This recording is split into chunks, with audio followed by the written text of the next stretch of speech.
दोस्तों, खेसारी लाल यादव जी का एक ऐसा वीडियो आप सभी को दिखाने वाला हूं जिसे देखकर आप रोने लगिएगा। उस वीडियो को दिखाएंगे, लेकिन उससे पहले आप सभी से एक छोटा सा अपील है कि अगर आप हमारे चैनल पर पहली बार आए हैं तो चैनल को सब्सक्राइब कर बेल आइकन को दबा दीजिएगा और वीडियो अच्छा लगे तो वीडियो को लाइक करके शेयर कर दीजिएगा। चलिए वीडियो देखिए। सबसे पहले आप जब मैं पैदा हुआ था तो मेरी माँ मुझे दूसरे के घर में पैदा की। बारिश में मेरा घर ढह गया था और घर में रहने की संभावना थी ही नहीं, तो बगल के एक ईंट का घर था, मेरे अपने गांव के थे वो, तो उनके घर में ही मेरा जन्म हुआ था शायद, ऐसी माँ बताती है मेरी।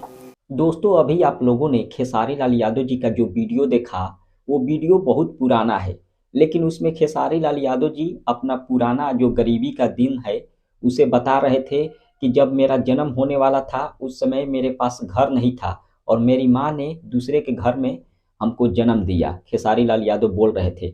और आज खेसारी लाल यादव जो कुछ भी है अपने मेहनत के दम पर है, क्योंकि काफ़ी ज़्यादा भोजपुरी इंडस्ट्री में सबसे ज़्यादा खेसारी लाल मेहनत करते हैं और भोजपुरी इंडस्ट्री का सबसे बड़ा स्टार कहे जाते हैं।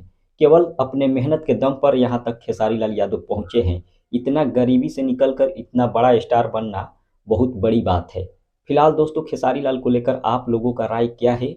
कमेंट करके बताएं। मिलते हैं अगले वीडियो में। धन्यवाद।